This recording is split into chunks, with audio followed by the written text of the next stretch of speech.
կամ որոնց հետ կապված կներկայացնեք ձեր գնահատականը, բայց թերևս բոլոր ուշադրությունը նաև սահմանամերձ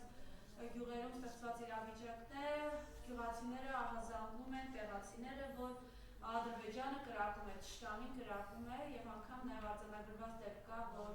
մարդու տան պատուհանն է անգամ վնասվել ադրբեջանական կրակոցից։ Համեցեք։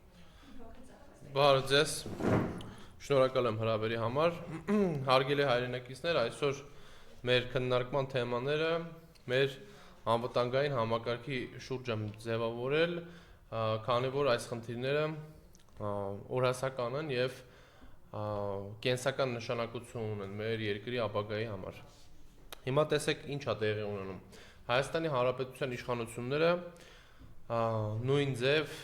ոչ հայանապաստ գործողությունների ներքո տանում են մեր հայրենիքը նոր հանձնումների, նոր զիջումների։ Այդ զիջումները եւ հանձնումները արվում են խաղաղության քողի տակ, այսինքն խաղաղության տեսքով, իբր կեղծ խաղաղության տեսքով, այսինքն ինչա տեղի ունենում իրականում։ Նիկոլ Փաշինյանը խոսում է խաղաղության պայմանագրի մասին, որը ըստ էության գոյություն չունի, քանի որ Ադրբեջանի տերորիստական ռեժիմի ներկայացուցիչ եւ ղեկավար Իլհամ Ալիևը ասում է, որ խաղաղությունը ձեզ հետ պետք է լինի միայն ձեր կրկնակապիտուլյացիայից հետո, այսինքն պետք է հրաժարվի սա, այսինքն Նիկոլ Փաշինյանը պետք է հրաժարվի խաղաղության անկախության հռչակագրից, խաղաղության պայմանագրի մեջ պետք է ներառվի այդ դրույթը։ Նիկոլ Փաշինյանը պետք է հրաժարվի Հայաստանի Հանրապետության սուվերեն որոշ տարածքներից եւս, ինչպես պետք է հրաժարվի ցեղասպանությունից առհասարակ, որովհետեւ դա արդեն Թուրքիայի պահանջն է։ Այսօր մենք տեսնում ենք, որ Ադրբեջանը Թուրքիայի հետ ինքնուրույն ռազմավարական նոր քայլեր է ձեռնարկում ինքնուրույն վերազինվելու, այսինքն Սու-25-ների հրթիռները արդեն կարողանալու է գնել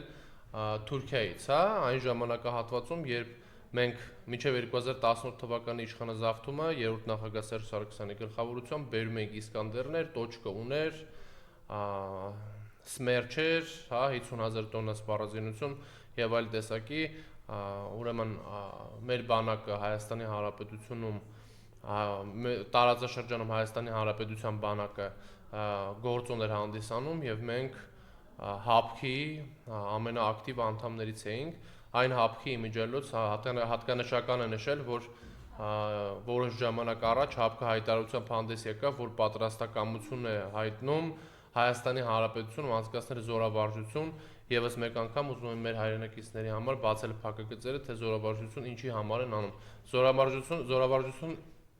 X երկրում անցկացվում է այն նպատակով, որպեսզի հնարավոր հակառակորդին միասին այդ երկրի իշխանության եւ բանակի հետ հակադարձեն, հարձակվեն կամ հակահարձակ լինեն, ուզում եմ ասեմ, որ դա նաև քաղաքական մեսիջ է պարունակում, որից եւս հրաժարվեց Նիկոլ Փաշինյանը։ Իսկ Իլհամ Ալիևը, ինչպես տեսնում եք, զինվում է եւ այս կեղծ հայտարարությունները, որ հայկական կողմը նրանց վրա կրակում է, չի համապատասխանում իրականության եւ նրանք վարում են իրենց տերորիստական քարոզը եւ այս տերորիստական քարոզի ներքո նրանք խոսում են նոր հանձնումների, նոր զիջումների մասին, սպառնալով մեզ հարձակման գնալ եւ նոր էսկալացիայով պայմանավորված Հայաստանի Հանրապետության անվտանգությունը ավելի խոցելի դարձնել։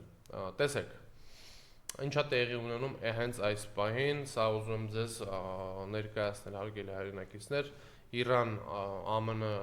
եւ Իրան-Իսրայել այս լարված իրավիճակում, այսօրվա դրությամբ Ադրբեջանը փորձում է իր խաղաթուղթը օգտագործել ի օգուտ իրեն իհարկե եւ ի վնաս մեզ եւ փորձում է հարձակումների օջախներ ստեղծել Հայաստանի Հանրապետության վրա, որպեսզի եթե հնարավոր հարձակում լինի Իրանի վրա, նա հարձակվի Հայաստանի Հանրապետության վրա, վերցնելով իր ցանկալի այդ միջանցքը, որը Նիկոլ Փաշինյանը ըստ էության տարբեր երկրների խոստացել է, տարբեր երկրների նրանց բարօրության համար, բայց մեր դեմ եւ ոչ հայանպաստ գործողություններ իրականացնելու նպատակով։ Հիմա Այս կոնտեքստում նաև ուզում եմ հիշեցնել, որ ապրիլի 7-ից սկսվում է քննարկումները Մոսկվայի, Պեկինի եւ Թեհրանի միջև միասնական զորաբարժություններ անցկացնելու եւ նաև Թեհրանի եւ ԱՄՆ-ի միջուկային պայմանագրի վերաբերյալ եւ առհասարակ ես խոսել եմ այս անվտանգային եռանկյունու մասին, որի մեջ Հայաստանի Հանրապետությունը անպայման պետք է լինի, բայց ինչպես տեսնում եք, Հայաստանի Հանրապետությունը Նիկոլ Փաշինյանի թեթև ձեռամբ գնում է դեպի կեղծ եվրոինտեգրացիա, որը ըստ էության Հայաստանի ուկրաինազացիան է, ուկրաինացումն է Հայաստանի Հանրապետության ըստ էության, քանի որ դա կքանդի Հայաստանի Հանրապետությունը, ինչպես տեսնում եք, այսօր միջազգային բիրժաներում 10%-ից 15% անկում կա ընդհանուր բոլոր բիրժաների մասնախոսքը համաշխարհային, տարբեր երկրներում, քանի որ Ամերիկայի Միացյալ Նահանգները հարկերի եւ տուրքերի մասով արտահանման եւ ներկրման մասով տոկոսային մեծ տարբերությամբ քայլեր են ձեռնարկում, որպեսզի բարձրացնեն այդ տոկոսները եւ այս ամենի ֆոնին հրաժարվել ԵԱՏՄ-ից Հայաստանի համար դա ինքնասպանություն է տնտեսական առումով եւ մեր տնտեսությունը այսօր էլ ճոճվում է, քանի որ կառավարիչները անգրագետ են եւ նաեւ այդ անգրագիտության ֆոնին ինչպես տեսնում եք թալանում են մեր երկիրը, կտրում են քոքահան են անում տնտեսությունը, մտնում են բիզնեսմենների գրպանները, ես այս տաղավարից նաեւ ուզում եմ հնչեցնել իմ մտահոգությունները եւ ինձ դիմաց քաղաքացիների այն մտահոգությունները եւ բողոքները հարկային եւ մաքսային տերորի վերաբերյալ, հարկային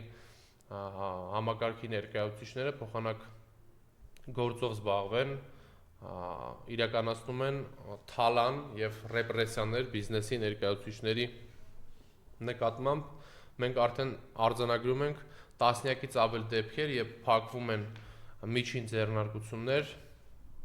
խանութներ, ռեստորաններ, քանի որ հարկային բեռը այնքան է բարձրացել եւ հարկային տերորի է ենթարկում նրանց,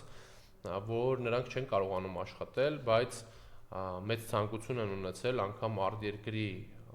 մեր հայրենակիցները արտերկրում բնակվող հայրենադարձ են եղել հույս ունենալով, որ այստեղ կարող են գտնել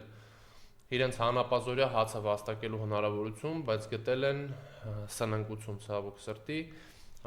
Մենք այսօր նաև նկատում ենք ուրեմն այն շրջաններում սահմանամերձ համայնքների, որտեղ որ կրակոցներ են, սակայն Պաշտպանության նախարարությունը որակում է դրանք, որ դրանք կրակոցներ են Հայաստանի Հանրապետության սահմանների շուրջ, բայց Հայաստանի Հանրապետության սուվերեն տարածքին չեն սպառնում, պատկերացում չունեմ նրանց տրամաբանությունը, ինչի մասին է, որ նրանք այդպես են մտածում։ Այդ հատվածներում գյուղատնտեսության անկում ունենք շատ մեծ եւ պատահական չէ, որ Նիկոլ Փաշինյանը փակեց գյուղատնտեսության նախարարությունը, Սփյուռքի նախարարությունը, դրանք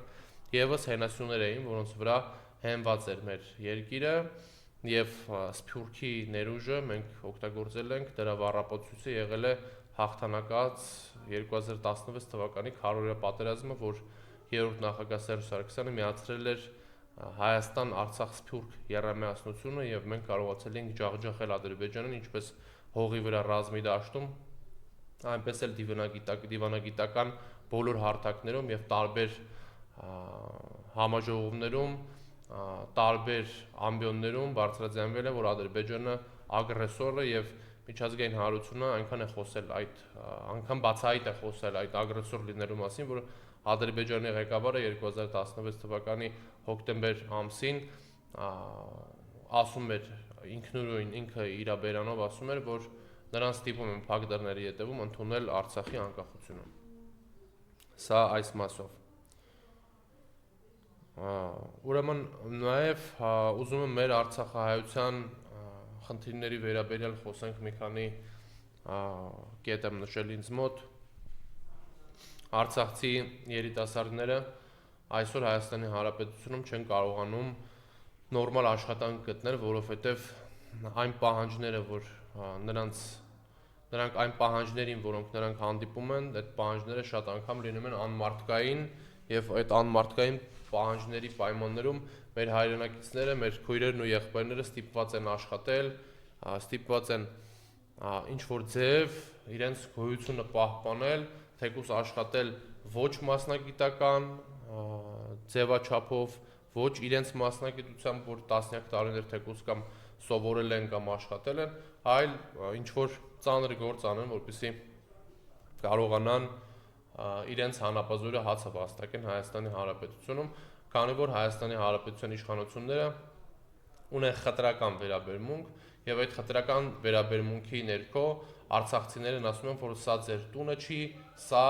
Հայաստանի Հանրապետությունն է, որը կապ չունի Արցախի հետ եւ նմանատիպ հակահայկական գաղափարախոսության ներքո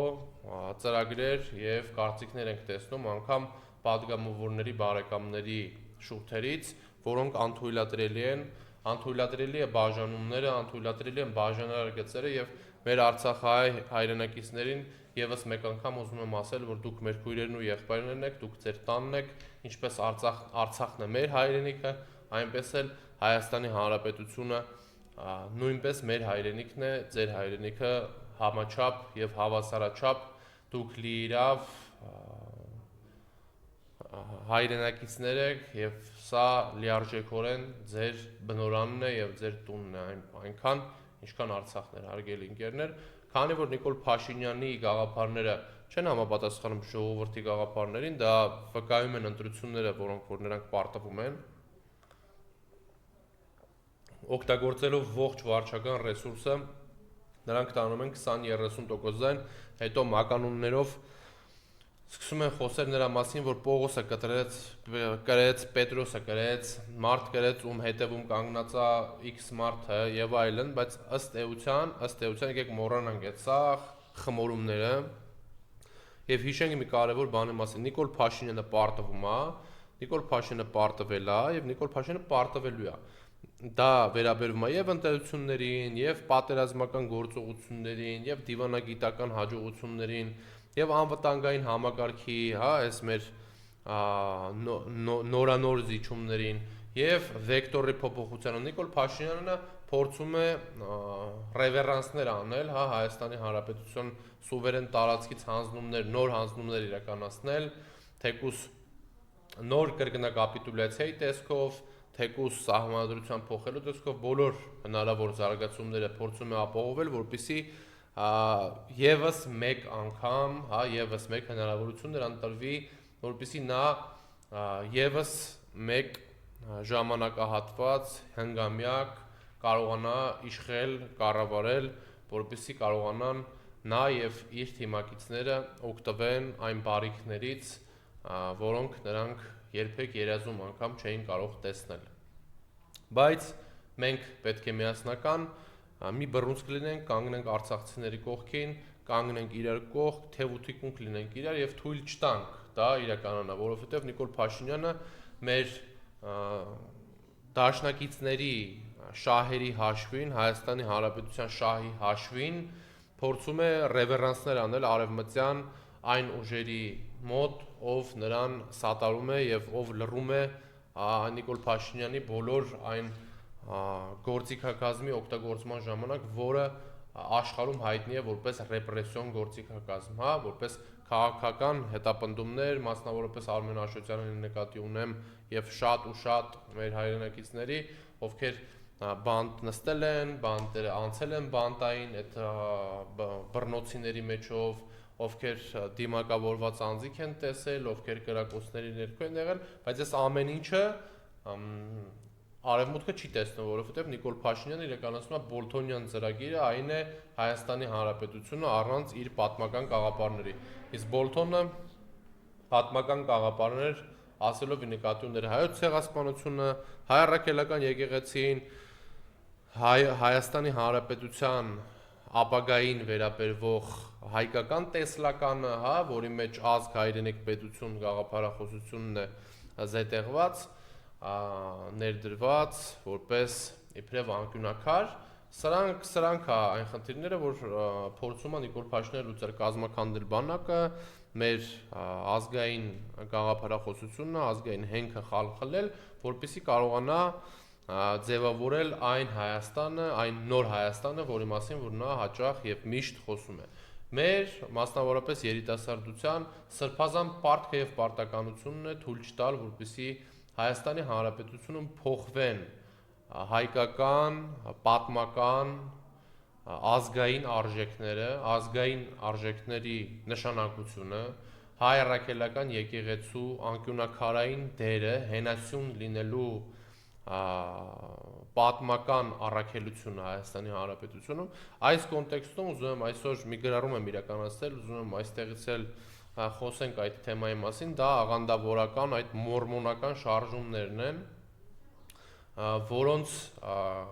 տարածումը կանխարգելելու համար Հայաստանի Հանրապետությունում, ինչպես տեսնում եք, որևէ գործողություններ չեն իրականացվում եւ երիտասարդությունը սպիտակ գենոցիդի են ենթարկվում եւ հոգեվորսության են ենթարկվում։ Հոգեվորսություն, որը ասում է, որ Հայաստանի Հանրապետությունն է, ձեր հայրենիքը կարևոր չի եւ նմանատիպ նարատիվներ են շրջանառվում, հրաժարվելու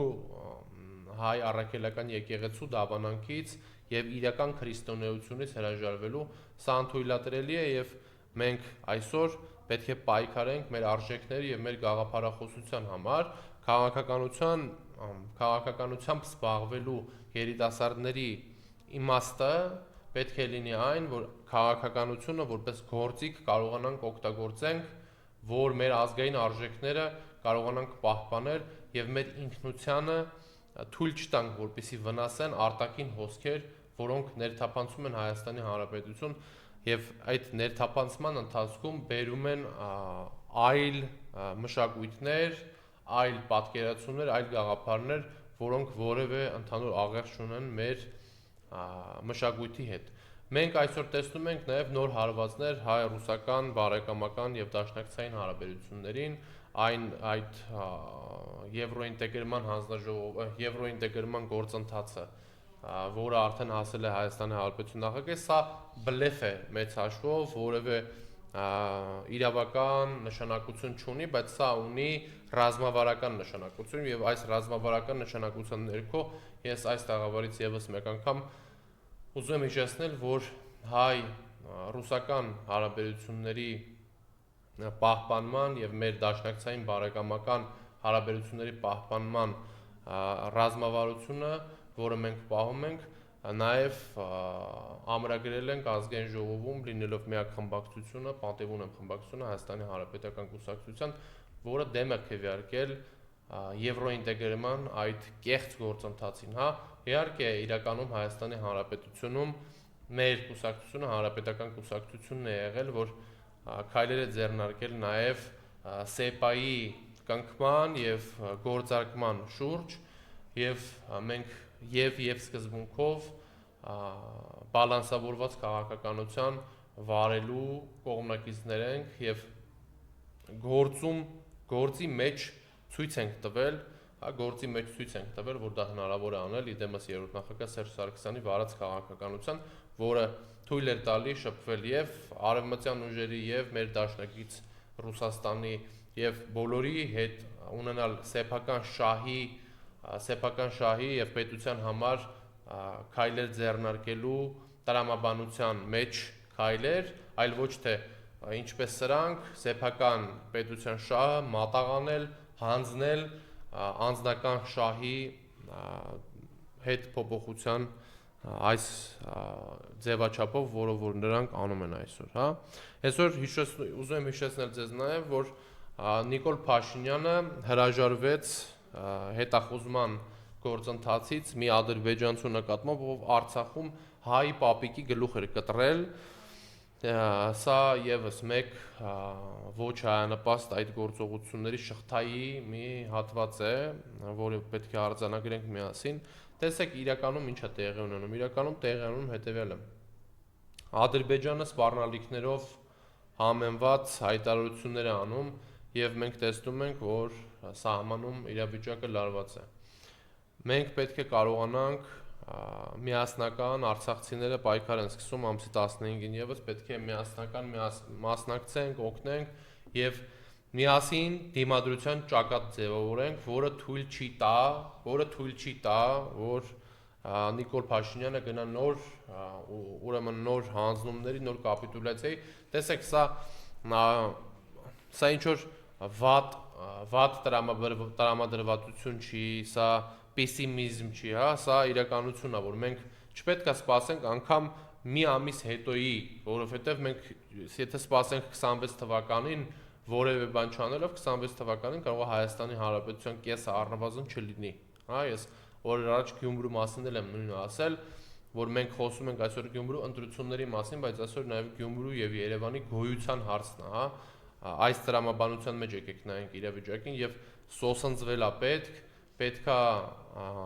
հրաժարվել այդ սևերի ու սպիտակների գաղափարներից եւ վերանայել մեր մոտեցումները միասնական դաշտում, հա, ժողովուրդ ազգային ուժեր կոնսոլիդացիան պետք է իրականանա կոնսենսուս մինուս 1 սկզբունքով, այսինքն պետք չի մտածել, որ բոլոր քաղաքական ուժերը պետք է միասնական լինեն այնքան, որ չտարբերվեն իրենց գաղափարներով եւ ներքին կուսակցական կամ քաղաքական արտաքին եւ ներքին, հա, կուսակցական եւ քաղաքական գաղափարների տարբերությունը չունենան։ Պետք է ունենան հետեւյալ սկզբունքը. ազատվել Նիկոլ Փաշինյանի իշխանությունից հնարավորինս արագ եւ հնարավորինս շուտ։ Այս ազատման գործընթացում մեզ պետք է ժողովրդի աջակցությունը։ Մենք քանիցս խոսել ենք այս թեմայի մասին եւ նորից ասում ենք, տեսնում եք, որ ժողովրդի մասնակցությունը բոլոր գործընթացներին թույլ չի տալիս, որ Նիկոլ Փաշինյանը իրականացնի իր քաղաքականությունը։ Այն մարդկանց եմ ուզում ասեմ, ովքեր որ ասում են, դե լավ, մեկա որ գնանք ընտրության, բան չի փոխվի, մեկա որ գնանք միտինգի, բան չի փոխվի, ամեն ինչ որոշված է եւ այլն, այդ սա սուտ է։ Ոչ մի բան որոշված չի եւ մեր երկրում որոշողը մենք ենք, մենք պետքա լինենք։ Մենք միասին պետքա մի բռունց կկարողանանք դառնալ եւ մեր ձայնը ասել, սա մասնավորապես երիտասարդներին է վերաբերվում։ Այն երիտասարդները, ովքեր ասում են, դե մեր գործը չի, քաղաքականությամբ չենք զբաղվում, սա քաղաքականություն չի։ Սա ազգային ազատագրական պայքար է, որի շրջանակներում երիտասարդությունը իր խոսքը ասելու է եւ դուք, սիրելի երիտասարդներ, պետք է լինեք այն երիտասարդները, որոնք պատմության դասագրքերում գրվելու են որպես երիտասարդ սերունդ, որը չհանձնեց իր հայրենիքը, սերունդ, որը պայքարեց իր հայրենիքի ապագայի համար, սերունդ, որը շարունակեց ազատագրական 88 թվի շարժումը եւ բերեց հասցրեց մեր 21-րդ դար եւ ցույց տվեց ապացուցելով, որ հայ երիտասարդը այսօր, երեկ եւ վաղը լինելու է նույն գաղափարների կրողը, նույն պատկերացումների կրողը, այն է Հայաստանի Հանրապետության եւ հայի հարատև ապրելու, հայատև գոյության ջատագովը լինելու եւ չհանձնվելու Թուրքին եւ թուրք-ադրբեջանական տանդեմին թե ֆիզիկապես եւ թե գաղափարապես։ Այսքանն էր իմ այսօրվա ասելիքը, հարգելի հայրենակիցներ։ Արցախցիների եւս մեկ անգամ ձեր կոչը, որ չընդգրկվեն Ես արցախցիների հետ շփվում եմ ամենօրյա ռեժիմով, մենք մեր դռները կուսակցության միշտ բաց է ձեր համար, դուք գիտեք, մեր թիմում, նաեւ երիտասարդական կազմակերպությունում արցախցիները շատ ակտիվ ներգրավվածություն ունեն մեր քաղաքական գործընթացներում եւ իմ ընկերներն են, ում հետ շփվում եմ արդեն տասնամյակներ։ Ես եւս մեկ անգամ ուզում եմ հիշեցնել ձեզ, որ մենք բոլորս ձեր կողքին կանգնած ենք, մենք չենք թույլ տա, որ դուք ընկճվեք, որպեսզի դուք մտածեք, որ դուք մենակ եք։ Նիկոլ Փաշինյանը չի ներկայացնում Հայաստանի Հանրապետությունը, դες որ չնեղվեք ասելով, որ Հայաստանում մեզ լավ չեն վերաբերվում, լավ չվերաբերվողները